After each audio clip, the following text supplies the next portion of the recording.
నమస్తే, welcome to social post. నేను మీ మాధురి. ఖైదీ number 150తో ఎవర్రా బాబు ఈయన, తర్వాత రంగస్థలంతో తనకంటూ ఒక గుర్తింపు, అఖండాన్ని ఒక్కసారిగా ఊపేసిన ఊపు. ఇవన్నీ ఎవరి గురించి అంటే సపోర్టింగ్ యాక్టర్ నాగమహేష్ గారి గురించి. ఈయన గురించి చూసిన వెంటనే అబ్బా ఈయన మనకు తెలుసు కదా అనిపించే ఒక ఆహార్యం.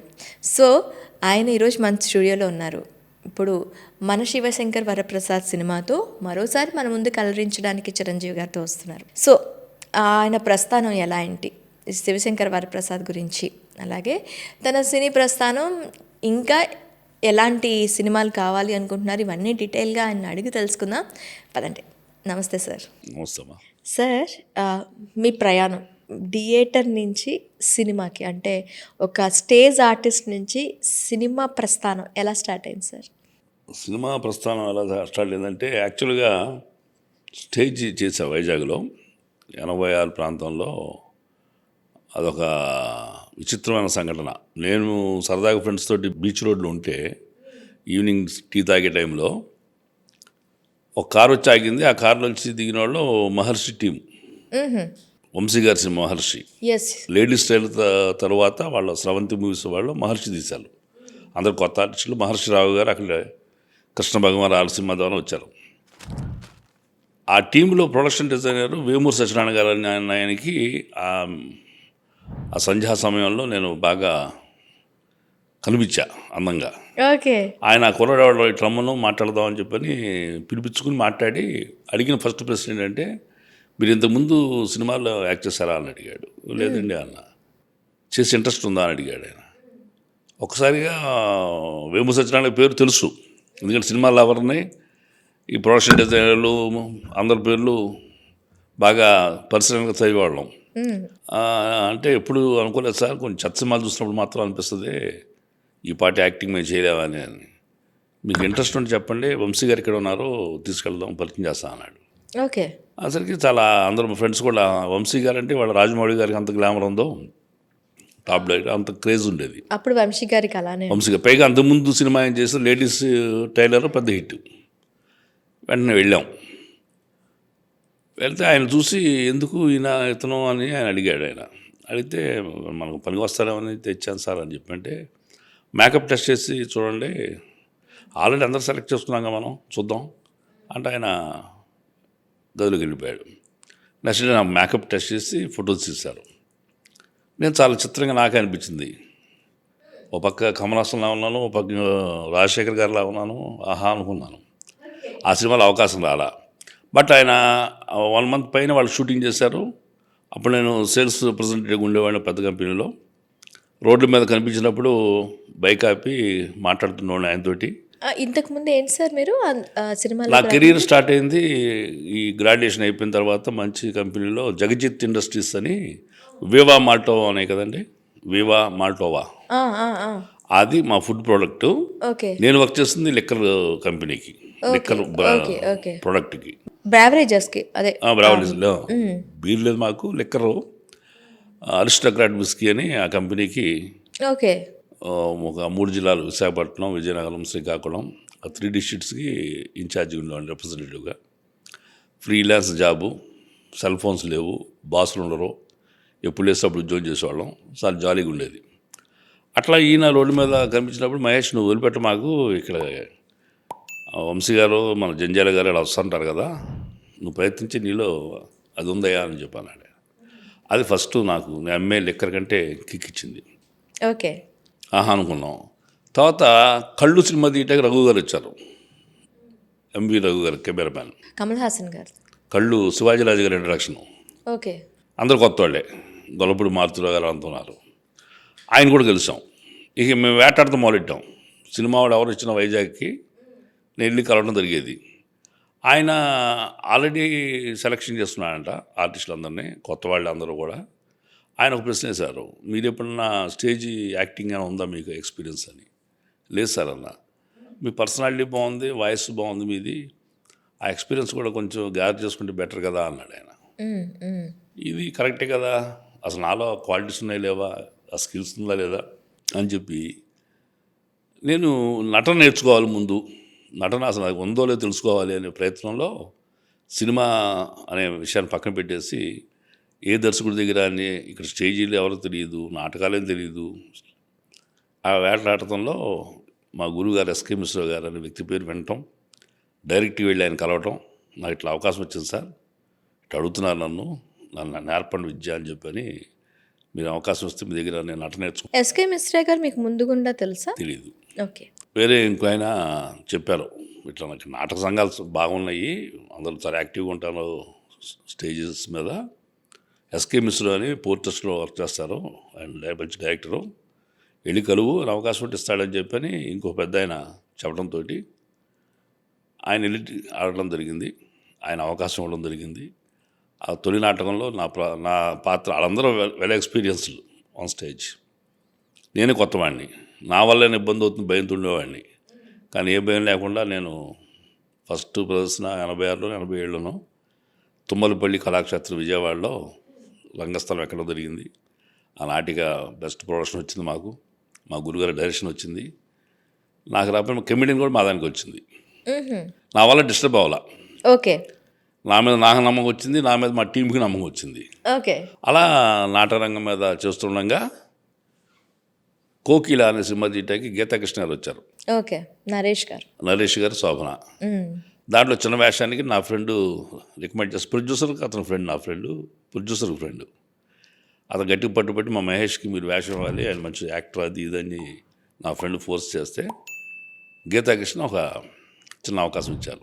అంటే నటుడుగా మిమ్మల్ని మీరు నిరూపించుకోవటానికి థియేటర్స్లో ఎంటర్ అయ్యారు, కానీ థియేటర్ అనేది మీకు ఒక ఇది కాదు, అంటే ఒక యావిగేషన్ కాదు. అసలు యాంబిషన్ లేదండి నాకు, నేను నటుడు అవ్వాలన్న కోరిక నాకు ఎప్పుడూ లేదు. ఓకే. ఎప్పుడూ లేదు. ఆయన రోడ్డు పక్కన నిలబడి ఉంటే ఎవరో పెద్ద మనిషి పిలిచి, సినిమా రంగానికిలో చాలా ప్రాముఖ్యత ఉన్న వ్యక్తి పిలిచి, మీరు యాక్ట్ చేస్తారా, మీకు ఇంట్రెస్ట్ ఉందా, నేను పరిచయం చేస్తా. ఇప్పుడు రాజమౌళి గారు పరిచయం చేస్తాడు, ఎవడొద్దంటాడు? అవును. అసలు కొత్త ఆశ వస్తుంది కదా. అలా స్తబ్దుగా ఉన్న సరోవరంలోకి పెద్ద గులకరాయి వేసాడు ఆయన. ఓకే. ఎవరో వేమూరి సత్యనారాయణ గారు. ఓకే. అది మళ్ళీ దైవఘటన కాకపోతే ఏంటి. ఆ తర్వాత మంచి గురువు దగ్గర జాయిన్ అయ్యా నాటక రంగంలో, అక్కడ కాస్త కాన్ఫిడెన్స్ వచ్చింది. ఓకే. ఆ తర్వాత ఫ్రెండ్ ప్రోత్సాహం, ఫ్రెండ్ ఫోర్స్ తోటి గీతాకృష్ణ గారి సినిమాలో సింగిల్ టేక్తో ఫస్ట్ పెర్ఫార్మెన్స్ విత్ శోభన గారు, నరేష్ గారు, శరత్ బాబు గారు కాంబినేషన్ చేశారు. అప్పుడు గీతాకృష్ణ గారు ఇంకొక మాట అన్నాడు, ఇలాంటి ఆర్టిస్టు వైజాగ్ లాంటి మారుమూల కాదయ్యా, మెడ్రాస్ వస్తే ఈగో శరత్ బాబు గారు అంత అవుతావు నువ్వు అని ప్రోత్సహించినతోటి నేను నా సేల్స్ మ్యాన్ జాబ్కి రిజైన్ చేసి I went to Madras. Sir, అప్పట్లోనే లిక్కర్ అని అంటే 1986 ఆ టైంలో అంటే చాలా లావిష్గా దొరికేది లిక్కర్. అండ్ అలాంటి ఒక జాబ్ అంటే మంచి ఇండస్ట్రీ, అప్పుడే పట్టు కూడా సాధిస్తుంది. అలాంటి ఇండస్ట్రీ నుంచి పక్కకు వచ్చి కంప్లీట్గా కుటుంబానికి దూరంగా వెళ్ళిపోయారు. మ్యారేజ్ అవ్వలేదు, ఏం లేదు. టైంలో అప్పుడు మీ ఫ్యామిలీ ఎలా సపోర్ట్ చేసింది సార్? మా ఫాదర్ లేరు, కానీ మదర్ కొంచెం భయపడింది. కానీ నా మీద నమ్మకం ఆవిడకి ఉంది, నేను ఏదో సాధిస్తాననే నమ్మకం ఉంది. ఎందుకంటే మా ఫ్యామిలీస్లో ఎక్కడ ఫాదర్ సైడ్ కానీ మదర్ సైడ్ కానీ నాటక రంగంలో కానీ సినిమాల్లో కానీ పనిచేసిన వాళ్ళు ఎవరు లేరు. సో కొత్త దారి నాది, కొత్త పొంతలో నేను దొక్కింది. ఓకే.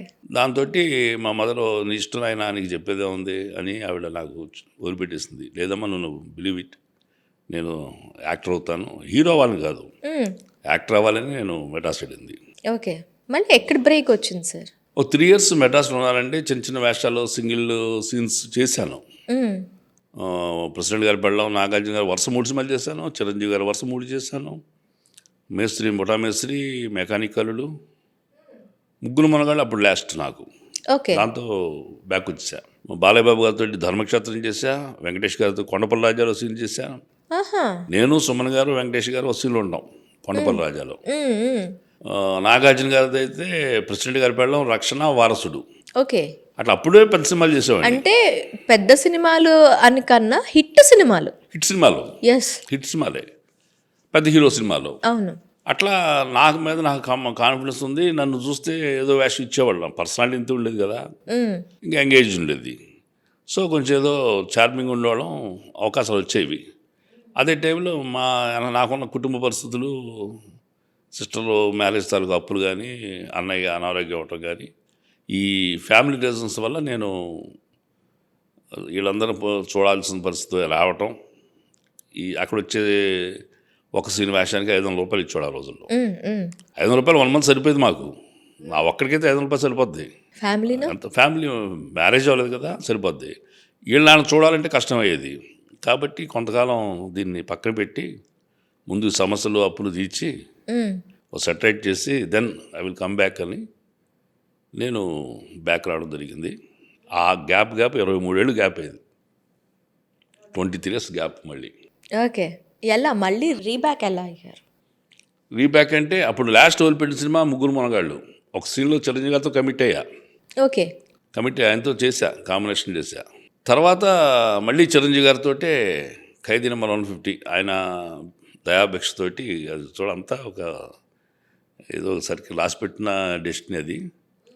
మళ్ళీ అదే చిరంజీవి గారు నేను వెళ్ళి అడగటం ఖైదీ నెంబర్ 150 టైంలో ఆయనతో ఉన్న కొద్దిపాటి పరిచయంతో వెళ్ళి అడగటం, ఆయన నా మీద ఏదో వాత్సల్యంతో అద్భుతమైన వేషం.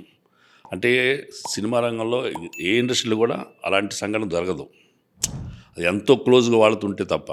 అవును. ఒక మెగాస్టార్ రజనీకాంత్ గారు, చిరంజీవి గారు, అమితాబ్ బచ్చన్ లాంటి స్టార్స్ని షర్ట్లు పట్టుకునే ఒక కొత్త కుర్రోడికి ఇవ్వటం అనేది హైలీ ఇంపాసిబుల్. అప్పటికి చేసి ఉన్నారు కదా సార్. గతంలో ఎప్పుడు చేసి ఆయన తెలియదు కదా. ఓహో. 23 ఏళ్ళ తర్వాత మళ్ళీ ఇప్పుడు 23 ఏళ్ళ తర్వాత ఆయన వచ్చి కలిస్తే నేను ఎట్టు గుర్తుపడతా? ఓకే. ఆయన ఎట్టు గుర్తుపడతాడు? నన్ను లక్షల మంది చూస్తుంటాడు కదా. మీరు అడిగారా సార్? అంటే ఏ నమ్మకంతో నాకు ఈ క్యారెక్టర్ సజెస్ట్ చేశారు? ఇంతవరకే నేను అడగలేకపోయా ఆయన్ని. అయ్యో. 10 ఏళ్ళు అవుతుంది, 9 ఏళ్ళు అవుతుంది, ఇప్పటికీ నాకు అది మిస్టరీ. ఎలా నమ్మారు ఈయన నన్ను నేను చేయగలుగుతానని? అయితే బ్యాక్ ఎండ్ విషయం ఏంటంటే ఆ క్యారెక్టర్ నాకు ఇవ్వటానికి వినాయక్ గారు భయపడ్డారనే విషయం నాకు తెలిసిన తర్వాత. ఎందుకంటే కొత్త యాక్టరు జనాలు ఎలా రిసీవ్ చేసుకుంటారో బాగోదు, అది పైగా స్ట్రాంగ్ సీన్ అది. ఒక మంచి ఊరు కోసం తాపత్రయపడే వ్యక్తికి మ్యాన్ హ్యాండ్లింగ్ చేసి ఇన్స్పెక్టర్ రోల్ నాది. చిరంజీవి గారిని షర్ట్ పట్టుకుని మేడపెట్టి గంటడం, స్టేషన్లో తోయటం, ఆ ఫైల్స్ ఏదో కాల్ చేయటం, ఒక దుర్మార్గ పాత్ర. ఒక మంచి ఆర్టిస్ట్ని, వెల్ ఎస్టాబ్లిష్డ్ ఆర్టిస్ట్ని పెట్టాలని డైరెక్ట్ గారి నిర్ణయం. కానీ చిరంజీవి గారేమో అతను అడిగాడని మనం ఇవ్వటం కాదు కదా వినయ్, మనం ఇచ్చేది అతనికి ఉపయోగపడాలి కదా. నేను ప్రజారాజ్యం పార్టీ టైంలో ఒక 5-6 ఏళ్ళు చిరంజీవి గారికి దగ్గరగా తిరిగా. ఓకే. పార్టీ కార్యకర్తగా నేను బాగా, నా ముఖపరిచయం బాగుంది, మాట్లాడుతున్నవాళ్ళం ఆఫీస్లో. ఆ చదువుతోటి వెళ్ళి అడిగా. ఓకే. అంటే ఆ జీల్ అనేది చిరంజీవి గారు మీలో కనిపెట్టి ఉంటారంటారా? అన్ని సంవత్సరాల అనుభవం మరి కనిపెట్టి ఉండబట్టేగా. ఓకే. వీళ్ళు ఫైర్ ఉందని చేయగలుగుతాడేనో. సార్, చిరంజీవి గారితో సాన్నిహిత్యం గురించి ఓకే, అసలు మిగతా యాక్టర్స్తో అంటే ఇటు బాలకృష్ణ గారితో చేశారు, నాగార్జున గారితో చేశారు, బొబ్బిల్ రాజాలో వెంకటేష్ గారితో చేశారు. సో ఒక క్యారెక్టర్ ఆర్టిస్ట్, ఒక పెద్ద అంటే హీరోకి మధ్యలో బాండింగ్ ఎలా నడిచేది సార్ అప్పట్లో? పెద్ద క్లోజ్గా మేము మూవ్ అయ్యే పరిస్థితి ఉండదు ఎప్పుడు కూడా. చిరంజీవి గారితో అవుట్ ఆఫ్ స్క్రీన్ పరిచయం అవటం వల్ల, అది 5-6 ఏళ్ళు ట్రావెలింగ్ వల్ల నేను వెళ్ళి చనువు అడగడం జరిగింది. ఆయన ఏదో నమ్మకంతో నా మీద వాత్సల్యంతో మన పార్టీకి పనిచేశాడనో, సిన్సియర్గా ఉన్నానో, మొత్తానికి మంచి నా ఆహారం మన విగ్రహం తగ్గ వేషం ఇచ్చారు.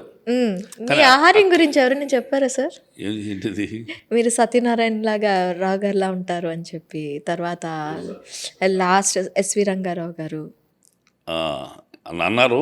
అయితే అంటాం ఏంటి, 2-3 అయితే నాకు ఫొటోస్ కూడా, మా ఇద్దరు ఫొటోస్ పెట్టి రంగారావు అది పెట్టి పంపించడం జరిగింది. అయితే ఫస్ట్లో కొంచెం గర్వపడి ఉండి, కానీ అబ్బా ఎస్వి రంగారావు గారు అని చెప్పి, తర్వాత నాకే నేను ఒక డైరెక్టర్ ఇట్లాగంటే చెప్పా, సార్ ఒకప్పుడు అంతకుముందు వాళ్ళంటే పొంగిపోయా సార్, ఎస్వి రంగారావు పేరు చెప్పగానే పోల్చగానే, ఇప్పుడు ఆయనతో పోలిస్తే భయం వేస్తుంది సార్ అన్న. ఎందుకు సార్? దేనికి సార్ అంటే, ఆయన టాలెంట్ రావట్లేదండి, బట్టతలు వస్తున్నాను. అయ్యో. లేదు సార్, అంటే కొన్ని విగ్రహం లక్షణాలు కొన్ని దగ్గరగా ఉంటాయి, కొన్ని ఫీచర్స్ కూడా దగ్గరగా ఉంటాయి మీ అని అనడం జరిగింది. ఇప్పుడు మీరు అంటున్నారు. ఓకే. అంటే ఫస్ట్ స్టార్టింగ్లో నాగమహేష్ గారు అంటే మేము స్టార్టింగ్ సర్చింగ్లో ఏంటంటే మీకు ఆయనకి ఏమైనా పోలికలు ఉన్నాయి కాబట్టి రిలేషన్ ఏమైనా ఉందా అని. రిలేషన్ లేదు, బట్ నాకు ఆయన ఒక ఆరాధ్య దైవం, చిరంజీవి గారితో పాటు. మీరు క్యారెక్టర్ రోల్స్కి ఎందుకు పరిమితం అయిపోయారు? ఎందుకు పరిమితం పడి ఇక్కడ ఛాయిస్ తీసుకునే పరిస్థితి నాకు లేదు. దర్శకులకి ఈ పాత్ర ఇతను సరిపోతాడంటే వాళ్ళు ఇచ్చిన దాన్ని బట్టి మనం ముందుకు మూవ్ అవటం తప్ప వాళ్ళు ఏ రోల్ ఇస్తే ఆ రోల్ చేయటమే మా బాధ్యత, ఓకే. నా బాధ్యత. ఇప్పుడు ఖైదీ నెంబర్ 150తో ఉన్న పరిచయమే తర్వాత చాలా సినిమాలు చిరంజీవి గారితో మీ కాంబినేషన్లో. చిరంజీవి గారితో ఆల్మోస్ట్ నేను చేసిన తర్వాత అన్ని సినిమాల్లోనూ నేను ఉన్నానండి. లేని సినిమా ఉందంటే నా డేట్స్ వాళ్ళు అడిగిన డేట్స్ నా డేట్స్ వేరే సినిమాకి ఎంగేజ్ అవ్వటం వల్ల చేయలేకపోవడం తప్ప చిరంజీవి గారి ప్రతి సినిమాకి నాకు పిలుపు వస్తుంది. ఇప్పుడు మనశంకర వరప్రసాద్లో ఉన్నాను. విశ్వంబర 13 రోజులు అడిగారు. మధ్యలో 3 days 4 days నేను గేమ్ చేంజర్కి డేట్ ఇచ్చాను ఆల్రెడీ. ఓకే. ఆ 7 రోజులు పెట్టలేమన్నారు. వాళ్ళేమో మీరు 3 రోజులు కాదంటే క్యారెక్టర్ రోజులు పెట్టాలన్నారు.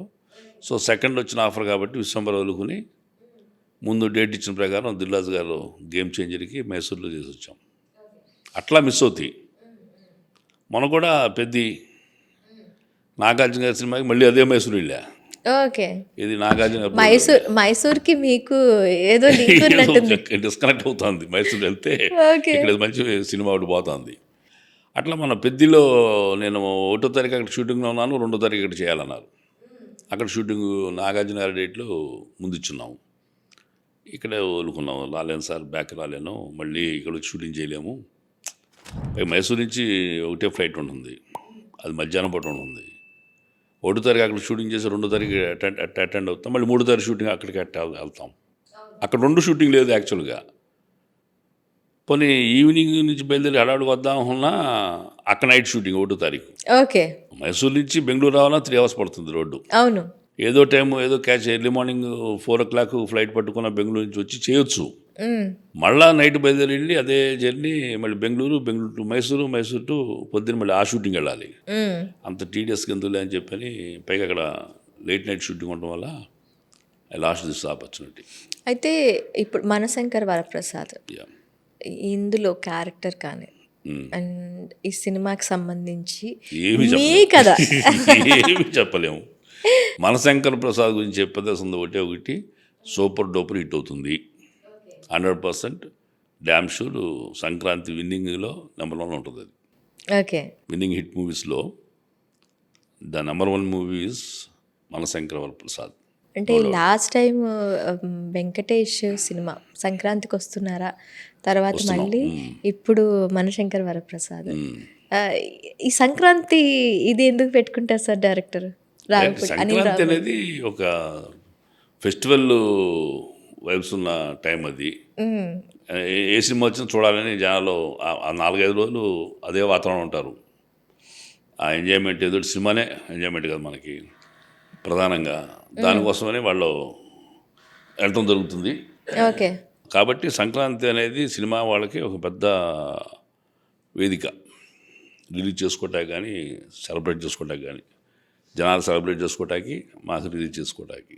కాబట్టి అందరికీ సంక్రాంతి అనేది అంటే అనిల్ రావుపూడి స్ట్రాటజీ గురించి చూసుకుంటే సంక్రాంతిని బేస్ చేసుకుని సినిమా తీస్తారు ఆయన. అంటే అట్లా కలిసి వస్తుంది. బేస్ చేసుకుని కాదు కానీ ఇమ్మీడియట్గా ఆపర్చునిటీ రావటం, ఆ టైం గ్యాప్లో ఈ స్లాట్ దొరకటం, సంక్రాంతి స్లాట్. అంతకుముందు వచ్చిన నాగేశ్వర సినిమాలు ఆయన ఈ సంక్రాంతి టైంకి వచ్చిన పెద్ద హిట్స్ అవ్వటం ఆయనకు సెంటిమెంట్గా మారింది. సంక్రాంతి కూడా ఆయన సెంటిమెంట్గా మారాడు.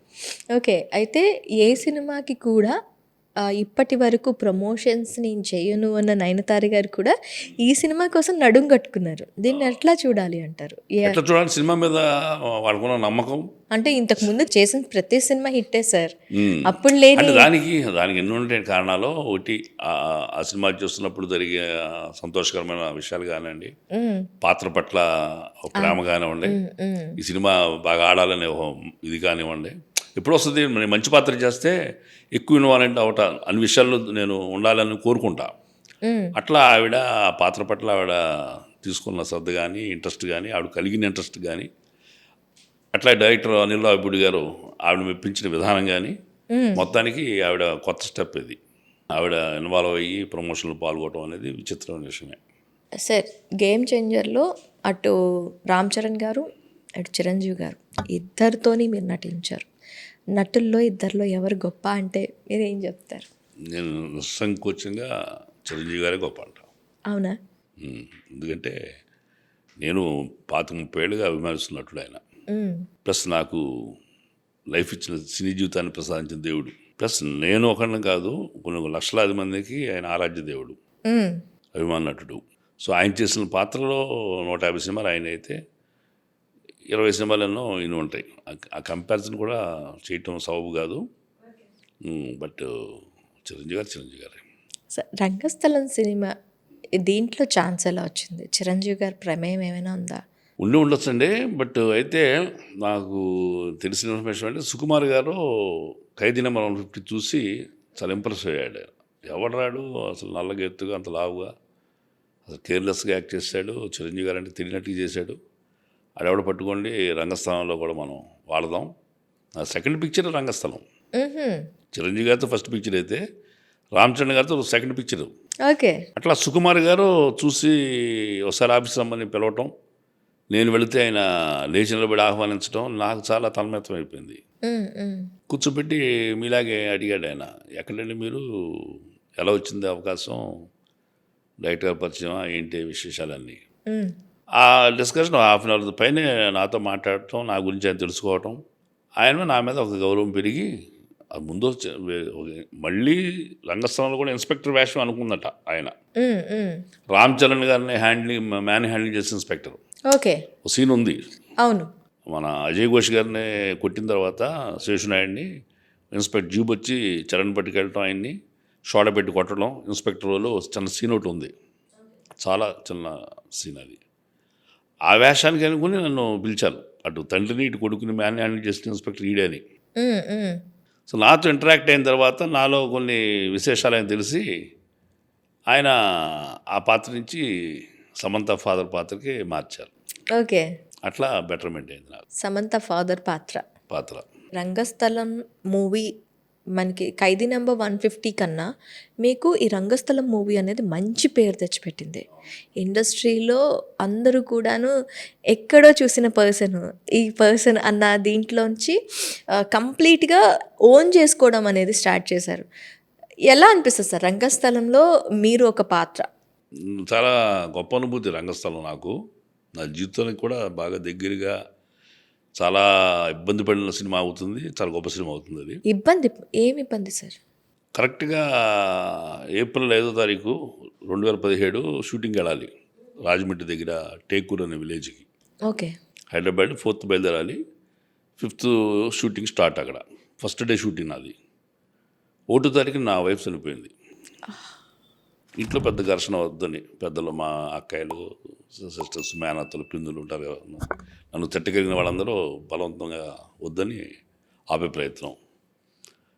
నేనేమో గొప్ప అవకాశం ఒకటి అట్లా పోయిందాన్ని తిరిగి తెచ్చుకోలేను, అవకాశాన్ని చేదార్చుకోలేను, మీరు పిచ్చి కాదు, నువ్వు పిచ్చి పట్టిందిరా, నీకు సినిమా పిచ్చి పట్టింది, పెళ్ళం పోగొట్టుకుని 3 రోజుల్లో నువ్వు షూటింగ్ అని బయలుదేరుతావా, బుద్ధి లేదా నీకని మా మేత్తగారు గట్టిగా చెప్పింది.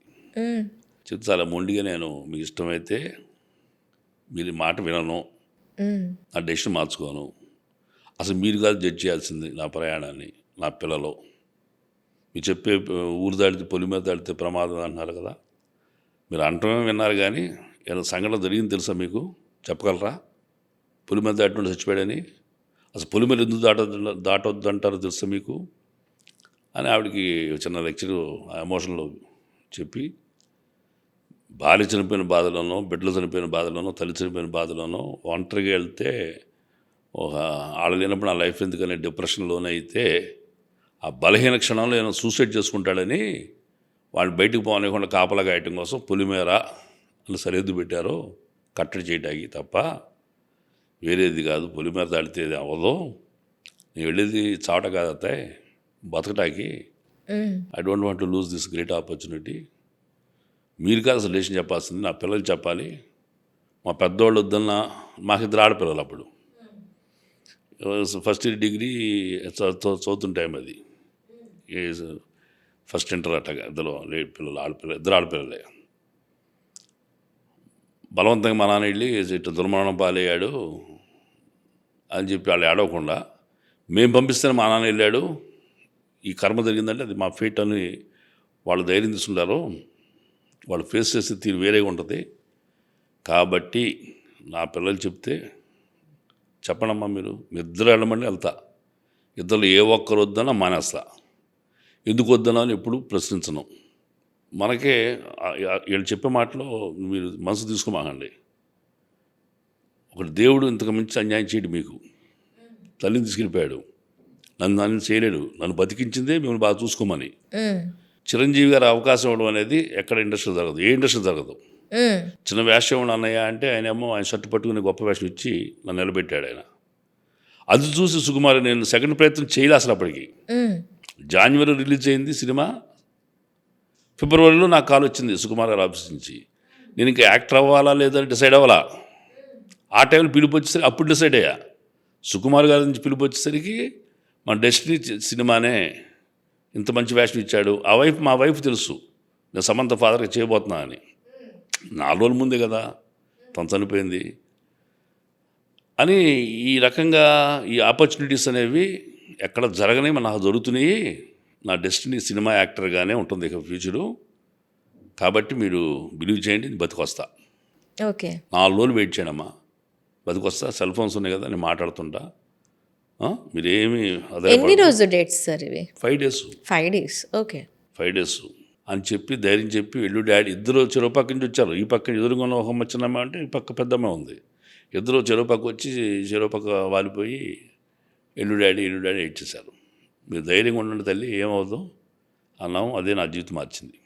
ఆ రోజు నేను తీసుకున్న డెసిషన్. అంటే తర్వాత వస్తుందా తర్వాత విషయం, కానీ ఒక మంచి సినిమాలో, ఒక గొప్ప సినిమాలో ఒక మంచి పాత్ర దొరకడం అనేది. ఎందుకంటే 10 ఏళ్ళు అవుతుంది ఇప్పుడు నేను యాక్ట్ చేస్తూ మొదలెట్టి. టాప్ స్టార్కి నేను ఫాదర్ చేయలేకపోయా, ఇంకా చేయలే. నేను 2 సినిమాలు చేసే కానీ జాంబిరెడ్డిలో హీరోయిన్ ఫాదర్కి చేసే కానీ ఇంకా అంతగా ఆపర్చునిటీ రాలా. సమంత గారు లాంటి టాప్ స్టార్కి సెకండ్ పిక్చర్లో ఫాదర్గా చేసే అవకాశం రావడం అనేది అరుదైన విషయం. అవును, అది మా మేత్తకి కానీ మా అక్కకి ఏం తెలుస్తుంది, ఇంట్లో వాళ్ళకి, సినిమా వాళ్ళకి, ఇండస్ట్రీ వాళ్ళకి తెలుస్తుంది దాని వాల్యూ ఏంటి అనేది.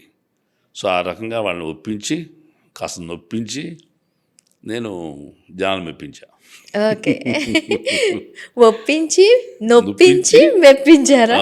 జనాలు మెప్పించడం జరిగింది. అది నిజంగా జరగని విషయాలే. ఒక టాప్ డైరెక్టర్ సుకుమార్ గారు లాంటి వాళ్ళు పిలిచి నేను ప్రయత్నం చేసే అవకాశం వస్తే అది వేరే విషయం. అసలు ఏ ట్రయల్స్ చేయకుండా ఇంట్లో కూర్చుంటే ఫోన్ వచ్చి, మహేష్ గారు అంటే మీరేనా అండి, ఖైదీ నెంబర్ 150 చేసింది మీరే కదా, ఇన్స్పెక్టర్ వేషన్ చేసింది నేనండి, ఒకసారి ఆఫీస్కి వస్తారా, డైరెక్టర్ సుకుమార్ గారు మిమ్మల్ని చూడాలంటున్నారు, చిన్న వేషం ఉంది అంటే వెళ్ళినవాడిని నేను. ఓకే, మరి అట్లా సమంత ఫాదర్ అయిపోవడం అనేది ఎక్కడ రికమెండేషన్ ఉందో తెలియదు. ఒక్క చిన్న డౌట్ సార్, చెప్పండి. అక్కడ ముగ్గురు మనగాలతో ఎండ్ అయిన నాగమహేష్ గారు ఖైదీ నెంబర్ 150తో మళ్ళీ రీఎంట్రీ. ఈ మధ్యలో ఉన్న నిడివి కాలంలో నాగమహేష్ గారు ఏం చేశారు? ఏం చేశారంటే రియల్ ఎస్టేట్ బిజినెస్ చేశాను. ఓకే, డబ్బు సంపాదించాలని కదా వచ్చేసింది దానికి. షార్ట్ టైంలో డబ్బు సంపాదించడం ఏంటి మార్గం అంటే, అప్పుడు జాబ్ చేసిన 2-3 వేలు జీతం వచ్చేది, సరిపోదు అది. అప్పుడే రియల్ ఎస్టేట్ భూమి అందుకున్న టైం అది. మార్కెటింగ్ చేశాను ఒక కంపెనీకి 2 ఏళ్ల పాటు చేసి సఫిషియెంట్ అమౌంట్ సంపాదించి అప్పులు తీర్చేసి కావాల్సిన ఏర్పాట్లను చూసుకుని తమ్ముడు పెళ్లి కూడా చేసేసి మళ్ళా మెడ్రాస్ వెళ్దాము, మళ్ళా సినిమాకి వెళ్దాం తరుణంలో పెళ్లి చేసుకోవాల్సి వచ్చింది. నేను ఓకే, చూసిన అమ్మాయిని నచ్చింది, సెట్ చేసుకుంటా అన్నాను, అట్లా పెళ్లి చేసుకున్నా. ఓకే, పెళ్లి చేసుకున్న తర్వాత మాత్రం ఎప్పుడు అనుకునేవాడిని, ముందు నుంచి అనుకునేవాడిని, పెళ్లి చేసుకుని మీ ఆయన ఏం చేస్తాడంటే సినిమాల కోసం తిరుగుతాడనే మాట మా ఆవిడ చెప్పుకోవడం సిగ్గుపడకూడదు. ఏదైనా ఓకే, కనీసం మీ మిస్సెస్కి చెప్పారా ఇలా సినిమా యావ నాకుంది అని చెప్పి ఎప్పుడైనా? నాకు తెలుసు, నేను సినిమాల కోసం తిరిగి వచ్చాను తెలుసు, కుటుంబం కోసం తిరిగి వచ్చానని చెప్పడం వల్ల నాకు ఇచ్చారు పిల్లల్ని. ఓకే, అంటే బాధ్యత గల వ్యక్తి అన్నయ్య ఫ్యామిలీని ఇది వదిలిపెట్టకుండా కుటుంబాన్ని తండ్రి పోయినా మధ్యలో వాడినైనా నేను అటు చెల్లి పెళ్లి విషయంలో కానీ ఇటు అన్నయ్య కుటుంబ ఆదుకుంలో కానీ కాస్త బాధ్యత తీసుకున్నానని అందరికి గౌరవం. ఓకే, అది మా మామగారికి నచ్చి అలాంటి వ్యక్తి అయితే ఇద్దామని నాకు ఇవ్వడం జరిగింది. అప్పుడు లేబర్ ఆఫీసర్ ఆయన. మీరు నటించే సినిమాల్లో మీకు బాగా దగ్గరైన పాత్ర ఏది? ఈ పాత్ర నేను నిజంగా ఇందులో నేను జీవించాను అనుకున్న పాత్ర ఏది? ఉప్పిన ఒకటి గొప్ప పాత్ర నాకు. ఉప్పెన. ఉప్పినలో గొప్ప పాత్ర. జాంబిరెడ్డి ఒకటి మెయిన్ విలన్గా చేశా. జాంబిరెడ్డి. జాంబిరెడ్డిలో హీరోయిన్ ఫాదర్గా మెయిన్ విలన్గా అది మంచి పేరు తెచ్చిపెట్టింది. అన్నిటికంటే గొప్ప పేరు తెచ్చిపెట్టింది అఖండ. అఖండలో పెర్ఫార్మెన్స్ చాలామంది హీరో రామ్ గారు నాన్నగారు లాంటి వారు కూడా మెచ్చుకున్నారు. ఇది ఎదురొచ్చి పరిచయం చేసుకుని చాలా బాగా చేశారంటే, సార్ మీరు ఇంతకీ మీరు ఎవరు తెలియదు నాకంటే, నేను మన రామోహన్ ఫాదర్ని అండి అన్నారు. ఆయన అబ్బాయి షూటింగ్ చేస్తున్న వారియరు ఆ లొకేషన్కి వచ్చినప్పుడు ఆయన పనిమాల మీరే కదండి అఖండలో చేసింది అన్నాడు. అవును సార్ అన్న. అద్భుతంగా చేశారు. ఈ డికేడ్లో నేను అలాంటి ఆరా ఉన్న పాత్ర చూడలేదు. ఓకే. చాలా అద్భుతంగా చేశారు. బోయపాటి శ్రీని గారు అట్ట ఇచ్చారో మీరు అంత నిలబెట్టుకున్నారు దాన్ని. దానికి ఎలా సార్ రిఫరెన్స్ రంగస్థలం? రిఫరెన్స్ అంటే ఆయన బోయపాటి శ్రీని గారి దగ్గరికి నాని అనే ఫ్రెండ్ ఉన్నాడు, ఆర్టిస్ట్ చేస్తున్నాడు ఆయన. ఓకే. ఈ పుష్పాలో కూడా చేశాడు పిచ్చారెడ్డి పాత్ర ఏదో. ఆయన తీసుకెళ్ళాడు. నేను వెళ్తాను కలుస్తానంటే, బాబాయ్ నువ్వు వద్దు నేను తీసుకెళ్తాను, నాకు బాగా పరిచయం ఆయన, నేను తీసుకెళ్ళి పరిచయం చేస్తానని చెప్పి పని వాళ్ళు తీసుకెళ్ళి పరిచయం చేశారు. నన్ను చూడంగానే బోయపాటి గారు ఫోటో తీసుకున్నాడు. ఆయన కెమెరా ఆయన ఫోటో తీసుకోవడంతో నాకు ఏదో మంచి వేషం వస్తాడు అయినా ఈ సినిమాలు చేస్తాను అనుకున్నా. అంత గొప్ప పాత్ర తొలిసారి దక్కుతుంది అక్కడ అనుకోలే. బట్ అది ఇవ్వటం జరిగింది. మీరు యాక్చువల్లీ తప్పుపడి వైజాగ్లో పుట్టారు అనుకుంటాను సార్. మీ ఆహారం కంప్లీట్ కాదు, మీ ఆహారం కంప్లీట్ రాయలసీమకి చెందాల్సిందేమో అనిపిస్తూ ఉంటుంది సినిమాలో ఆహార్యం అంటే. సినిమాలో జయప్రకాష్ నారాయణ గారు ఆ ఒక ఫ్రాక్షన్ అనగానే ఆయన అట్లా కనిపించేవాళ్ళు. ఇప్పుడు ఒక గ్రామీణ ప్రాంతం కానీ లేదు అంటే ఒక ఫ్రాక్షన్ బ్యాక్గ్రౌండ్ కానీ అంటే నాగమహేష్ గారు కనిపిస్తున్నారు. మీకు ఎవరైనా చెప్పారు ఈ మాట? ఎందుకు జాంబిరెడ్డిలో నా గెటప్ అంతా కూడా అట్లా ఉంటుంది, అదే ఆశ. అఖండలో కూడా రాయలసీమ ఆశ. అఖండ తర్వాత బాలయ్య బాబుది ఆయనది వీరసింహారెడ్డి చేశా, అక్కడను రాయలసీమ ఆశ. ఓకే. జయప్రకాష్ రెడ్డి గారి గెటప్కి దగ్గరగా పాత్ర అనుకుంటే నన్ను ప్రిఫర్ చేస్తారనే నమ్మకం నాకు వచ్చింది ఓకే జాంబిరెడ్డి ద్వారా. ఓకే. ఆ తర్వాత సినిమాలు కూడా అట్లా సక్సెస్ అయినాయి, అఖండ కానీ వీరసింహారెడ్డి కానీ. సో నాకు మైలేజ్ ఉంది. అయితే దర్శకుల్లో మీలో ఏ ప్రత్యేకతలు ఎక్కువగా అంటే మీకు చెప్పడంలో ఇది బాగుంది మహేష్ గారు మీలో, ఇది ఇంకొంచెం క్వాలిటీ పెంచుకోండి అన్న దాంట్లో మీకు ఏ క్వాలిటీ చెప్తూ ఉంటారు? జనరల్గా నా ఎక్స్ప్రెషన్స్కి ఎక్కువ మంది ఓటేస్తున్నారండి. ఓకే. మీ ఎక్స్ప్రెషన్స్ చాలా న్యాచురల్. ఎందుకు గేమ్ చేంజర్లో కూడా నేను రామ్ చరణ్ గారు ముఖ్యమంత్రి అవుతారని తెలిసినప్పుడు అప్పుడు చంపేయమని ప్లాన్ చేసిన వాడిని, ఆయన అరెస్ట్ చేసి హ్యాండ్ కప్ చేసిన వాడిని బస్కి, ఆ పోలీస్ వ్యాన్కి, ఎప్పుడైతే మరుక్షణం ఆయన సీఎం అవుతున్నాడని తెలియగానే చేంజ్ ఓవర్ అయిపోయి ఫేస్లో ఎక్స్ప్రెషన్స్ మారిపోయి వెంటనే పరిగెత్తుకుంటూ నన్ను క్షమించండి సార్ క్షమించండి. ఆ సీన్ చేసిన తర్వాత శంకర్ గారు యూనిట్ మొత్తం చప్పట్లు కొట్టారు, రామ్ చరణ్ గారు కూడా చప్పట్లు కొట్టారు. ఆ ఎమోషన్కేనో ఆ ఎక్స్ప్రెషన్స్కి దానికి. ఓకే. స్టంట్ మాస్టర్స్ వాళ్ళు కేజీఎఫ్ చేసిన వాళ్ళు వచ్చి సెకండ్ ఇచ్చారు, గురించి చదివిపోయింది నల్ల యాక్టింగ్ అని. శంకర్ గారు అయితే డైలీ పెట్టి మీ ఎక్స్ప్రెషన్స్ చాలా పర్ఫెక్ట్గా ఉన్నాయండి, చాలా బాగా వచ్చింది. నెగిటివ్ నుంచి పాజిటివ్ షేడ్ టర్న్ అవటం వితౌట్ ఫ్రాక్షన్స్లో. అయితే సార్ మీరు ఇంకా పని చేయాలి అనుకుంటున్న దర్శకులు ఎవరు? పని చేయని దర్శకులే. నేను వాళ్ళతో పనిచేయని దర్శకులే, నేను పని చేయాలనుకున్న దర్శకులు. ఓకే. కరెక్టే కదా? యా. అందరు దర్శకులతో పనిచేయాలి. రాజమౌళి గారితో చేయలేదు. ఓకే. సందీప్ రెడ్డి వంగ గారితో చేయలేదు. ఓకే.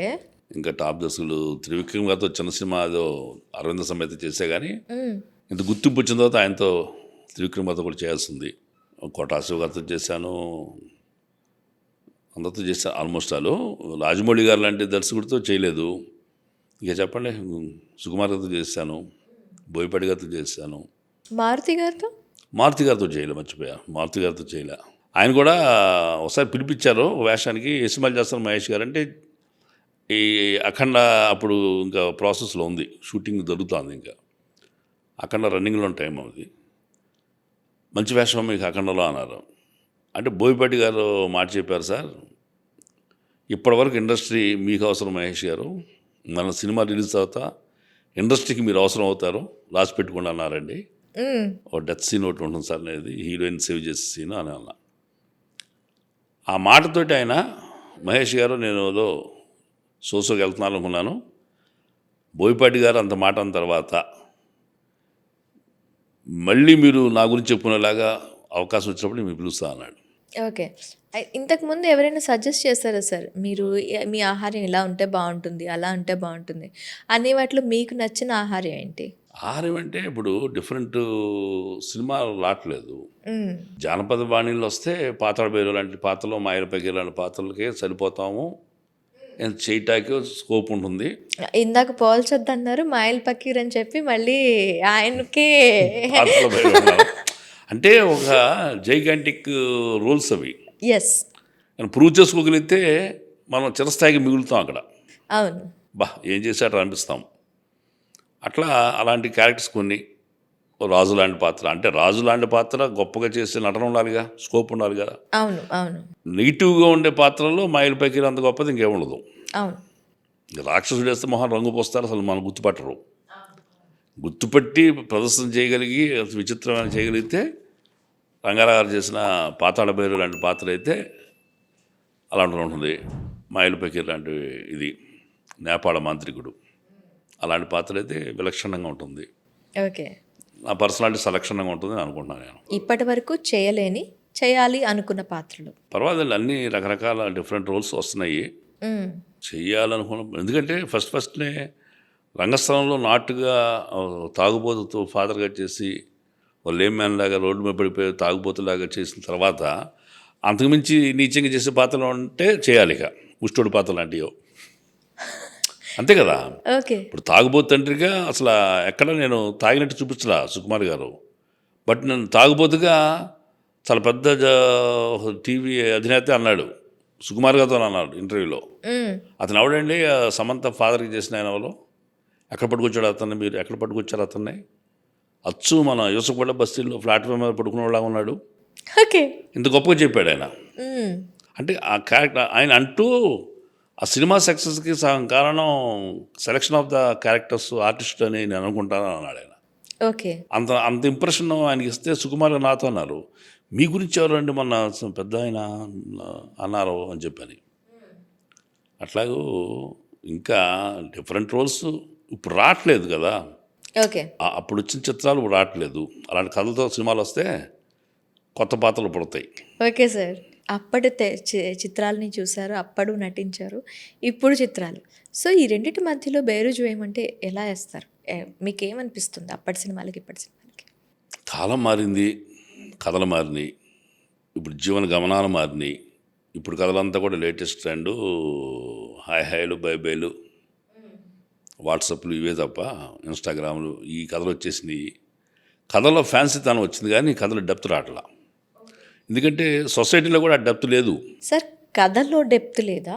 నటించే వాళ్ళలో ఆ జిజ్ఞాస లేదా? నటించేవాడికి జిజ్ఞాస ఉంటుంది. నాకు జిజ్ఞాస ఉంది, రాస్తే కదా, అలాంటి సినిమా తీస్తే కదా, నాకు వస్తే కదా, ఇన్ని ఉన్నాయి. ముందు అలాంటి కథలు ఎక్కడ వస్తున్నాయండి? కుటుంబ కథ చిత్రాలు అట్లా ఎమోషనల్స్ ఉంటలా ఉన్న సినిమాలు బ్రహ్మాండంగా ఆడుతున్నాయి. అలా వాల్యూస్ తీసుకుని ఆడుతున్నాయి. అలాంటి ఉదాత్తమైన పాత్రలు లేవు, ఉదాత్తమైన పరిస్థితులు లేవు, ఉదాత్తమైన మనుషులు లేరు ఇప్పుడు. అందరిని మనం జమగట్టడం కాదు కానీ majority of the people fancy life తెలిపారు. డబ్బు సంపాదించడం మెటీరియలిస్టిక్ లైఫ్ అయిపోయింది తప్ప హ్యూమానిటీ మర్చిపోయే పరిస్థితిలో ఉన్నారు. రిలేషన్షిప్స్ అట్టా ఉన్నాయి. భర్త ఇటు తిరిగి పడుకుని ఈడో ఫోన్ చూస్తుంటే ఆవిడ అటు తిరిగి ఒక ఫోన్ చూస్తూ ఉంటుంది. ఆ సినిమాలే కావచ్చు, నెట్ఫ్లిక్స్లే కావచ్చు, అమెజాన్లే కావచ్చు, చాటింగ్లే కావచ్చు కదా. ఈ రిలేషన్షిప్స్ లేని పరిస్థితుల్లో ఎమోషన్స్ ఎక్కడ వస్తాయి మీకు?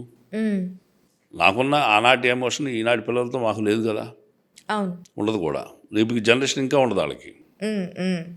పిల్లల్ని కొట్టలేమని తిట్టలేమని బస్సు వచ్చారు వాళ్ళ కిడ్స్ని, ఏమనలేని బస్సు అమెరికాలో ఉన్న బస్సు మనకి ఇండియాకి వస్తుంది. అక్కడున్న వాతావరణం ఇక్కడికి వస్తుంది. డైవర్స్ తీసుకోవటాలు కానీ, విడిపోవటాలు కానీ, డోంట్ కేర్ అనే నేచర్ కానీ, ఇవన్నీ కూడా వాతావరణం మారిపోయినాయి. ఇలాంటి కథలు వస్తున్నాయి కాబట్టి మనం మార్పుని ఆస్వాదించాలి. సార్ సినిమాలో యూజ్ చేసే లాంగ్వేజ్ గురించి మీరు ఏం మాట్లాడతారు? ఇప్పుడు ప్రస్తుతం వస్తున్న కొన్ని సినిమాల్లో అయితే పిల్లలు వినటానికి అభ్యంతరకరమైన లాంగ్వేజ్, పిల్లలతో ఒక సినిమాకి వెళ్ళి ఎంటర్టైన్ చేయడానికి వీలు లేని లాంగ్వేజ్, వీలు లేని స్క్రీన్ ప్లే, ఎలా దీన్ని చూడాలంటారు? అసలు సినిమా ఎటుపోతుంది తెలుగు సినిమా? తెలుగు సినిమా అని కాదండి, నా అభిప్రాయం ఏంటంటే, నా ఆలోచన ఎందుకు వస్తుందంటే, వాళ్ళ సినిమా చూస్తున్న వాళ్ళు అంత యంగ్ జనరేషనే. 60% యూత్ ఉన్నారు. యూత్కి వాళ్ళ చదువుతున్న సాహిత్యం పట్ల అభిలాష తక్కువ, మ్యూజిక్ పట్ల అవగాహన తక్కువ, అభిరుచి తక్కువ. వాట్సాప్లో మెసేజ్లే సాహిత్యం అనుకుంటున్నారు, సోషల్ మీడియాలో ఉన్న న్యూసే వరల్డ్ న్యూస్ అనుకుంటున్నారు. అది ఎంతసేపు నిలబడుతుంది? వాట్సాప్లో మీరు అద్భుతమైన మెసేజ్ గుర్తు చెప్పమంటే ఒకటి చెప్పలేము. అది పేపర్లో చదివింది అది గుర్తుంటుంది, ఇంకోటి గుర్తుంటుంది. ఇట్లా మొన్న ఒక షార్ట్ ఫిల్మ్ కంటెస్ట్కి గెస్ట్కి వెళ్ళా, ప్రైజ్ డిస్ట్రిబ్యూషన్కి వెళ్ళా రాజమండ్రి. ఒకటే కోరే వాళ్ళని, మీరు ఈ రక్తాలు, హింసపాతాలు, వర్గ వైషమ్యాన్ని పెంచేది, మత సామరస్యాన్ని చెడగొట్టేవి అలాంటి కథల వైపు ఆకర్షణ పెంచుకోమాకండి. అలాంటి కథలు తాత్కాలికంగా హిట్ అయినా అవి అట్టే కాలం మన హృదయాలు నిలబడవు. మీకు నచ్చిన చిత్రాలు 10 రాయమంటే ఆ 10లో కుటుంబ కథ చిత్రాలు, పురాణ ఇతిహాసాలకు సంబంధించిన కథలు, లేకపోతే హాస్య కథలు, ప్రేమ కథలు ఉంటాయి తప్ప రక్తపాతం గురి క్రైమ్ కథలు అయితే ఉండవు. ఆ సినిమాలు ఉండవు. నన్ను 10 సినిమాలు రాయమంటే నేను మాయాబజార్ రాస్తా, పాతాళ భైరవి రాస్తా, దేవత రాస్తా, దేవదాసు రాస్తా, ఇలాంటివి రాస్తాం. అది కృష్ణ గారు అల్లు సీతారామరాజు అంటాం, ఇంకో చిరంజీవి గారు ఇంకో సినిమా చెప్తాం, బాలకృష్ణ గారు ఇంకో సినిమా చెప్తాం తప్ప హర్రర్ సినిమాలు, టెర్రర్ సినిమాలు చెప్పం కదా. అవును. సో ఏది మీకు ఎక్కువగా మనసు నిలబడుతుందంటే ఉదాత్తమైనవి, ఉత్తమమైనవి నిలబడతాయి, మానవత్వంతో కూడిన సినిమాలు నిలబడతాయి. కాబట్టి దాని పట్ల ఎలమాకండి. అట్లా మీరు చెప్పారు ఇప్పుడు భాష గురించి. మాతృభాష మృత భాష అవుతుంది. భాషను ప్రేమించండి, భాషను గౌరవించండి. యూజ్ చేసే లాంగ్వేజ్ కథకి అది కావాలి అంటున్నారు. ఇప్పుడు కావాలని ఎవరు కోరరండి, కావాలని పెట్టడం తప్ప కాదు, కథ దానికి కావాలి, కథకి కావాలి ఆ బూతులని చెప్పి అంటున్నారు. ఇది నిజంగా చాలా తప్పది. కథ కోరుకుంటుందా బూతులు? కథ కోరుకుంటుందా, లేకపోతే ప్రేక్షకులు అడుగుతారు బూతులు పెట్టండి అని, అది తెలీదా? అది కేవలం ఏంటంటే మన అవసరం కోసం మాట్లాడే మాట, కానీ నేను దాన్ని యాక్సెప్ట్ చేయలేను. ఇప్పుడు కొత్తగా వస్తున్న నటులకు మీరు ఇచ్చే సలహా ఏంటి సార్? కొత్తగా నేను సలహా ఇచ్చేంత వయసు పెద్దోడు అయ్యా, కానీ నటుడికి పెద్దోడు అవ్వాల. సలహా ఇస్తాం, సిన్సియర్గా ఉండాలి, బాధ్యతగా ఉండాలి. ముఖ్యంగా 2 సినిమాలు చేయగానే కాలర్ ఆటోమేటిక్గా పగిలేస్తుంది గ్రాఫిక్లో, అది తగ్గించుకోవాలి. గ్రాఫిక్స్లో కాలర్ పగిలి వస్తుంది మన తెలియకుండానే. ఇంకోటి, దిస్ టైమ్ విల్ పాస్, ఈ క్షణం గడిచిపోద్ది. ఇవాళ హిట్లో ఉన్నాడు, రేపు ఫ్లాప్లో వెళ్ళచ్చు, రేపు ఫ్లాప్లో ఉన్నాడు, మన హిట్లో రావచ్చు. ఈ కాలం గడిచిపోతుంది అనేది గుర్తుపెట్టుకుంటే మనిషి ఇట్లా నిదానంగా ఉంటాడు. లేదంటే వాడు మనం 2 సినిమాలు రాగానే మనమే తోపు, ఇండస్ట్రీకి మనం చాలా అవసరం ఉందనుకుంటే ఎక్కువగా నిలబడలేము. సార్, ఇప్పుడు సినిమాల కన్నా కూడా వెబ్ సిరీస్ చాలా అర్థవంతంగా వస్తున్నాయి. మీరు వెబ్ సిరీస్లో కూడా ఉన్నారు. మీరు సినిమా లేదంటే వెబ్ సిరీస్, ఈ రెండిట్లో చూస్ చేసుకోమంటే మీరు ఏం చూస్ చేసుకుంటారు? అండ్ దీనికి దానికి మధ్యలో ఉన్న తేడా ఏంటి? యాక్టింగ్ పరంగా ఎక్కడ తేడా ఉండదండి. యాక్టింగ్ పరంగా అక్కడన్నా అదే కెమెరా ముందు పనిచేస్తాం, ఇక్కడ అదే కెమెరా ముందు పనిచేస్తాం, అదే సీరియస్నెస్ ఉంటుంది. వెబ్ సిరీస్ ఏంటంటే లేజర్గా ప్రతి ఇంట్లో టీవీ సీరియల్ చూస్తారు కాబట్టి, వెబ్ సిరీస్ ఒక లాంగ్వేజ్లో హిట్ అయితే అన్ని భాషల్లోకి దాన్ని డబ్ చేస్తున్నారు కాబట్టి దానికి ఎక్కువ మైలేజ్ ఉంటుంది. మీ నంబరు ఇక్కడ తెలుగు వాళ్ళే సరిగ్గా గుర్తుపట్టరు. 3 days బ్యాక్ నేను వచ్చాం అక్కడి నుంచి కాశీ, అయోధ్య వెళ్ళి. ఓకే. ఒక రిమోట్ విలేజ్లో టీ స్టాల్ దగ్గర ఏదో ఈ బిస్కెట్ ప్యాకెట్ తీసుకుని ఆపితే నన్ను గుర్తుపెట్టాడు. రిమోట్ ఏరియా రోడ్డు పక్కన చిన్న స్టాల్స్. వాడు నన్ను గుర్తుపెట్టి అలా చూసి ఆశ్చర్యపోతా, సార్ నువ్వు సౌత్ ఇండియన్ యాక్టర్ అయినా అటు మొదలెట్టాడు. అవును, ఏ సినిమా చూసి గుర్తుపెట్టావన్న. నితిన్తో ఈ మధ్యనే చేసిన తమ్ముడు సినిమా చూసి గుర్తుపెట్టాడు అతను నన్ను. ఓకే. అట్లాగే ప్రతాప్ గడ్డ అంట, అయోధ్యకి వెళ్తే అక్కడ వాళ్ళు ఉజ్జయిన్ నుంచి వచ్చిన వాళ్ళు, మీ నంబరు మీలాగా ఉన్న వాళ్ళు, ఫ్యామిలీస్తో వచ్చిన వాళ్ళు, నేను పితృదేవతలకి ప్రదానం చేస్తామండి, కాశీలో పూజ చేస్తుంటే అరగంట సేపు నిలబడ్డారండి. ఆ మధ్యప్రదేశ్ నుంచి వచ్చారంట. వాళ్ళు ఇన్స్పెక్టర్ వేషన్ గుర్తుపెట్టారు, గేమ్ చేంజర్ గుర్తుపెట్టారు. ఓకే. అంటే సౌత్ ఇండియన్ సినిమాని పిచ్చగా చూస్తున్నారు నార్త్ ఇండియన్స్. అట్లాగే అయోధ్యలో ఆటో రిక్షా వాళ్ళు 10 మంది గుమిగూడి అన్నది చూసి గుర్తుపట్టి ఫోటోలు గిటోలు అన్నీ ఉన్నాయి. అసలు ఎంత ఇంట్రెస్ట్, నాకు ఎంత ఆనందం కలిగిందంటే రాజమౌళి దీనికి ముఖ్య కారకుడు. నన్ను గుర్తుపట్టడం ఏంటి ఇక్కడ, ఆంధ్రాలోనే సరి గుర్తుపట్టడం అనుకుంటా నేను. అలాగా తెలుగు సినిమాకి వైభవాన్ని నార్త్ ఇండియాలో మారుమోగిస్తున్నాడు. తెలుగు మారుమోగించాడు ఆయన. సినిమాలు హిందీలో, హిందీ సినిమాలు తెలుగులో డబ్ అవ్వడం అనేది చాలా ఎప్పటి నుంచో వస్తుంది సార్. అది డబ్ అవ్వటమో లేదంటే రీమేక్ అవ్వటమో. కాదు ఇంత విపరీతంగా వాళ్ళు చూడటం. ఉమ్, ఉమ్. ఈ బాహుబలి, త్రిబులార్లు, సలార్లు, కేజీఎఫ్లు ఇవన్నీ దుమ్ము దులిపేయడంతో కాంతారాలో వాళ్ళకి తెలుగు సినిమా, సౌత్ ఇండియన్ సినిమాల మీద ఇది పుట్టింది. మనకిప్పుడు ఓటీటీ వచ్చి మనం చూస్తున్నాం, మలయాళ సినిమాలు చూస్తున్నాము, తమిళ సినిమాలు చూస్తున్నాం, కన్నడ సినిమాలు చూస్తున్నాం, అన్నీ చూస్తున్నాం. ఓటీటీ లేకముందు మనం పరాయ భాష మీద పెద్ద మక్కువగా చూడాలి సినిమాలు. అవును, నేను అనుకుంటా just will watch only Hindi movies. Yes. అవి హిట్ మూవీస్. థియేటర్లో అయినా స్క్రీన్ మీద వచ్చిన మంచి హిట్ సినిమా చూసేవాళ్ళం. అవును. ఇప్పుడు అట్లా కదా కదా, మీరు ఫ్యామిలీ మీద చూస్తున్నాము, అన్ని చూస్తున్నాము. డిజిటల్ ఎక్కువగా కోఆపరేట్ డిజిటల్గా. చేస్తుంది. అవునవును. ఓటీటీ వల్ల మాకు అడ్వాంటేజ్ ఆర్టిస్టులకి ఇవాళ. ఓకే. అయితే ఇన్ని సంవత్సరాల అనుభవంతో డైరెక్షన్ వైపు వచ్చే అవకాశాలు ఏమైనా ఉన్నాయంటారా? అంటే చెప్పాలి, ఇంట్రెస్ట్ ఉంది నాకు. చేస్తానని, ఒక సినిమాలో చేయాలని కోరిక ఉంది. నేను లాస్ట్ పెట్టి ఉన్నాను స్క్రిప్ట్ ఒకటి, కామెడీ స్క్రిప్ట్ ఒకటి. అది సినిమా చేయాలనే ఆలోచన ఉంది నాకు, డైరెక్షన్ చేయాలని. ఎవరు అవకాశం ఇవ్వకపోతే నేనే సొంతంగా తీయాలనే తపన కూడా ఉంది నాకు. వావ్. చేస్తా, ఖచ్చితంగా చూస్తాం ఒక డైరెక్టర్గా. చూస్తారు. అయితే ప్రేక్షకుల ప్రేమను మీరు ఎలా కోరుకుంటున్నారు? ప్రేక్షకుల ప్రేమను మీరు ఎలా కోరుకుంటున్నారు? అది స్వార్థం లేని ప్రేమ అండి. మనం చూడగానే వాళ్ళకి కలిగే ఆనందం మనం డబ్బు ఇచ్చినా కలగదు. మనం డబ్బులు ఇచ్చి కూడా మొహంలో అంత ఆనందం చూడలేం. అలాంటి ఆనందం చూడంగానే కేరంతలో ఆనందం. నన్ను చూసి కొడుతున్నారంటే పెద్ద స్టార్స్ కానీ ఇంకెంత వాళ్ళు సంతోషపడిపోతారు. అది చాలా గొప్పది. అలాంటి అదృష్టం, అలాంటి భాగ్యం మనం పొందడం అనేది నటుడికే సాధ్యం. కల్మషం లేని ప్రేమను పొందడం అనేది చాలా అదృష్టం. మీ జీవితాన్ని ఒక్క పేరులో చెప్పాలి అంటే ఏ సినిమా పేరు మీరు చెప్తారు? అది ఖైదీనా 150 చెప్పాలి, ఎందుకంటే విత్తనం అది కాబట్టి. ఓకే.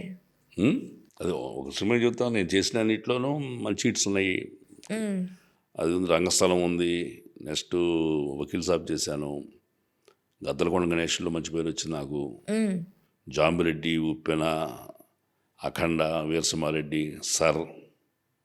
సర్లో కూడా మంచి జనాలు గుర్తుపెట్టే వచ్చి చెబుతున్న పాత్రలు. ఓకే. ఇవన్నీ కూడా గద్దలకొండ గణేష్ ఏం చేశారు సార్ అని అన్నవాళ్ళు.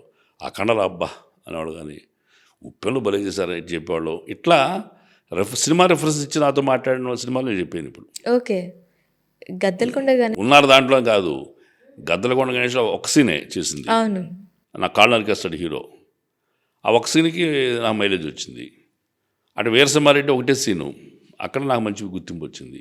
అట్లా ఆ పాత్రలన్నీ నాకు ఇష్టమైనవి. సార్, తెలుగు మీద ఇంత పట్టు రావడానికి మీరు రైటర్గా సాహిత్యాన్ని అందించడం ఒక కారణం అంటారా? కారణమే. ఓకే. మాతృభాష మృత భాష అవుతుందని బాధపడలే కారణం సాహిత్యం పట్ల నాకున్న అభిలాష. ఓకే. ఎందుకంటే వాళ్ళ సినిమాల్లో భాష అట్టాగా ఉండదు అనుకోండి, బట్ పరాయ మాటలు తెచ్చి, పరాయ భాష మాటలు తెచ్చి ఇక్కడ జొప్పించేసి దాన్ని కలగాపలకం చేసి ఫ్యూచర్ జనరేషన్కి ఈ తెలుగు భాష అవుతుంది. ఓకే. ఈ డెడ్ సోల్స్ అని, డెడ్ బాడీస్ అని మనకి రేపు పొద్దున లైవ్ బాడీస్గా మారిపోతాయి. ఓకే. ఎలా ఉంటాయి, అది పిశాచాలా తిరుగుతాయి. మంచి భాష మాట్లాడే అవకాశం ఉన్న చోట వాడాలి కంపల్సరీగా. ఆ తెలుగు భాషను వాడటం మానేసాం కదా. ఓకే. అంత ఇంగ్లీష్ని కలిపేసేసాము. మచ్చా మచ్చా అంట మనం తమిళ పట్టుకొచ్చాము, ఎక్కడి నుంచో ఏ పట్టుకొస్తున్నాము. భాషని పైగా బూతులను కూడా ఎక్కువ చూపించడం జరుగుతుంది. అది భాష పట్ల మక్కు లేకపోవడం అనేది కొంచెం బాధాకరంగా ఉంది వాళ్ళ. మీ రచనలు అంటే ఏ రచనలు ఉన్నాయి సార్? నేను రాసింది స్వాతి మాసపత్రికకి, వారపత్రికకి షార్ట్ స్టోరీస్. ఓకే. 16 దాకా రాశాను నేను. అట్లాగే మా గురువు గారు ఇందాక చెప్పాము, మిశ్రో గారని, నేను నాటక రంగంలో మా గురువు ఆయన అడిగితే రాయొచ్చు కదా అంటే నాటిక రాశాను. ఆ నాటిక పరుచూరి రఘుబాబు గారి పరిషత్తులో సెకండ్ బెస్ట్ రైటర్ అవార్డు వచ్చింది నాకు. పరుచూరి వెంకటేశ్వరరావు గారి చేతుల మీద ఉత్తమ ద్వితీయ రచయిత అవార్డు పొందాను. ఓకే. ఆ రచన మీద అందునే కాస్త నాకు అభిలాష, భాష పట్ల అభిలాష ఉంది. సార్, ఇప్పుడు తరం సంగీతం అప్పటి తరం సంగీతం. అప్పుడు ఏంటంటే ఒక పాట వచ్చింది అంటే పామరుడి నుంచి పండితుడి వరకు పాడుకునే విధంగా సాహిత్యం అనేది ఉండేది. ఇప్పుడు సాహిత్యం కానీ, సంగీతం కానీ అర్థమయ్యే స్టేజ్ దాటిపోతుందని అందరూ అంటున్నారు. నిజమేనా? 100% నిజం అండి. పూర్వకాలంలో మనకు ఒకసారి రేడియోలో వింటే, రేడియోనే మనకి సంగీతం వినిపించే సాధనం. అప్పుడు రేడియోలో పాటని నోటిలో పాట వచ్చేది మనకి. రేడియోలో ఉన్న పాట ద్వారానే మనం పాట నేర్చుకున్నాం. అవును. ఏదో ఇంకా సంగీతం మీద కృషి చేసిన వాళ్ళు పుస్తకాలు కొనుక్కుని సినిమా పాటలు నేర్చుకున్నారేమో కానీ నేను 150 పాటలు రాస్తున్నా నా 10th క్లాస్ టైంలో. 150 పాటలు పాటలో తెలుగు పాటలో ఆ, రేడియోలు వింటూ 10th క్లాస్ టు ఇంటర్మీడియట్ గ్యాప్లో, ఆ 2 months గ్యాప్లో పని పాట లేదు, రేడియోలో పాట వచ్చే టైము జనరంజని ఏదో వచ్చేది అప్పుడు. ఆ, ఆ. ఆ వింటూ రాసుకున్న మధ్యలో బ్లాంక్స్ ఉండి మిగిలిపోయాయి. ఆ స్పీడ్లో రాయలేము ఒకసారి. మళ్ళీ ఆ పాట వచ్చినప్పుడు మళ్ళీ రాసేవాడిని. ఇక్కడ మిస్ అయిందంటే ఇక్కడ పెట్టేవాడిని. ఇట్లా పాటని ప్రేమించి అలా రఫ్గా రాసుకుని దాన్ని మంచి ఫెయిల్గా రాసుకుని ఇప్పుడు రాసుకున్న పుస్తకం 40 ఏళ్ళ కింద ఇప్పుడు నా దగ్గర ఉంది. ఓకే. అంత ఇంట్రెస్ట్. మరి అప్పుడు ఇవాళ 10 సార్లు మీరు టేప్ రికార్డ్ పెట్టి ఒక పాట వినిపిస్తాము, దాని సాహిత్యం మీరు రాయండి చూద్దాం. డన్ డన్ డన్ డుమ్ డుమ్ డుమ్. శబ్దాలు తప్ప, డమరకాలు డ్రమ్స్ తప్ప సాహిత్యం కిల్ అవుతుంది. మీకు నోట్లో వచ్చే పాట సాహిత్యం మీ పరిచయం అయితేనే పాట బతుకుతుంది. నా ఉద్దేశం చెప్తున్నా. అంటే ఇప్పటి పాటల్లో నిజంగా సాహిత్యం లేదంటారా? లేదని అనలేము, ఉందని తెలియట్లేదు అన్న. ఓకే. లేదు అనలేము. మొన్న సినిమా పేరు చెప్పడం మళ్ళీ బాగోదు కానీ ఒక రచయిత తను రాసిన సాహిత్యం వివరిస్తుంటే ఇంటర్వ్యూలో, ఇంత రాశాడా, అసలు వినపడలేదు మనకు, అది తెలియలేదే అని చాలా బాధపడ్డా. ఇంతకు ముందు సాహిత్యంతో పాటు సంగీతం సంగీతం ఉండేది. ఇప్పుడు సంగీతాన్ని సాహిత్యం follow పుట్టుకుపోతాను. అవ్వాల్సి- అందుముందు సాహిత్యాన్ని సంగీతం ఫాలో అవుతూ ఉండేది. ఆ, ఒక సెలయేరులో పారుతున్నట్టు పారేది. ఇప్పుడు జలపాతం అయింది ఇది. ఓకే. జలపాతంలో సాహిత్యం మునిగిపోయి ఎగిరిపడుతుంది కిందకి. ఎక్కడో ముక్క వినిపిస్తుంది తప్ప సాహిత్యం మీకు వినిపించకపోతే సంగీతం బతుకుదండి. ఓకే. ఆ థియేటర్ వరకు బతుకుతుంది. ఆ ఇన్నిసేపు ఏదో ఉంటుంది. ఆ ఇన్నిసేపు కూడా మీకు సాహిత్యం తెలియకపోతే ఊరి మ్యూజిక్ కొడితే మీరు వినగలుగుతారా? ఎంతసేపు వినగలుగుతారు? మ్మ్. మ్యూజిక్లో రాగం ఉండాలి. రాగం మీకు నచ్చితే అంటే మీరు అలా అంటున్నారు, కేవలం రాగాలతోనే బ్యాక్గ్రౌండ్ మ్యూజిక్స్ అన్నీ కూడా కేవలం రాగాలతోనే, వాటితోనే సినిమాలు కూడాను నడిచిన ఘటనలు మనం చూసాం. ఇప్పుడు సంగీతం సాహిత్యాన్ని పక్కన పెడితే మీరు ఈ రెండిట్లో ఏది పెద్దపీట వేస్తుందంటారు? సాహిత్యం అన్నా నేను. సంగీతం బ్యాక్గ్రౌండ్ మ్యూజిక్ అయితే ఉపయోగపడుతుంది. ఎంత బాగా వాయించగలిగితే అక్కడ వాయించు. లేకపోతే చరణాలకి పల్లవికి చరణాలకి మధ్యలో స్కోప్ ఉంటుంది మ్మ్. ఇంటర్వ్యూలు తీసుకెళ్ళటానికి. అలాంటి చోట నీ సంగీత యొక్క ప్రాముఖ్యతని మనం ప్రదర్శించవచ్చు. ఓకే.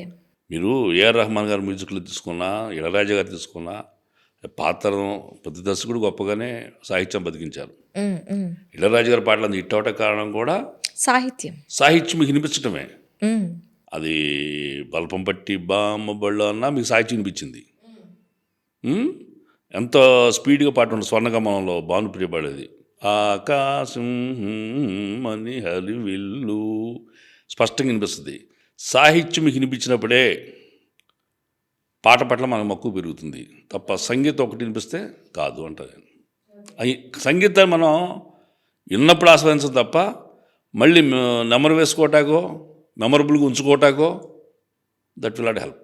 ఓన్లీ సౌండ్ అనేది ఉండకూడదు. సౌండ్తో పాటు శబ్దంతో పాటు భాష కూడా కలవాలి. అంటే దీంతో ఏకీభవించడానికి కొంచెం నేను వెనకడుతున్నాను సార్. ఎందుకంటే ఇదే డ్రమ్స్తో మనకి దేవిశ్రీ ప్రసాద్ గారు మంచి సాహిత్యంతో ఈ వాయిద్యాన్ని వాయిస్తూ సాహిత్యాన్ని వినిపించారు, అలాగే ఇది కూడా చేశారు. ఇప్పుడు తరం సాహిత్యం వినిపిస్తేనే మీరు ఎలాంటి శబ్దమైనా ఆస్వాదిస్తారంటున్నా నేను. ఓకే. సాహిత్యం వినిపిస్తేనే మీరు దేకు నెంబర్ 1 మన గబ్బర్ సింగ్ సాంగ్ ఉంది, ఆయన దేవిశ్రీ ప్రసాద్ మీరు చెప్పింది. అటు అత్తారింటి దారేది ఆయన కొట్టింది. ఏ పాట మీరు సాహిత్యం తెలియకుండా ఉంది? అలా తమన్ గారు కొన్ని సినిమాల్లో సాహిత్యం తక్కువ వినిపించినా మరి అలవైకుంఠపురంలో తమన్ గారు కొట్టిన పాటలేగయ్యి. నీ కాటుకలు ఏమన్నా కదా పాట, అటు పుట్టబొమ్మ ఇవన్నీ సాహిత్యం వినిపించబట్టే మనకు మనసుకు రంజింపజేసింది అంటున్నాను నేను. ఓకే. దర్శకుల యొక్క లోపం ఎక్కడ ఉందంటే సంగీత దర్శకులు సాహిత్యాన్ని వినిపించకుండా చేస్తే వాళ్ళ యొక్క కష్టం కూడా ఆడియన్స్ గుర్తుపట్టే పరిస్థితులు ఉండరంటున్నాను నేను. ఓకే. ఇది నా ప్రగాఢ నమ్మకం.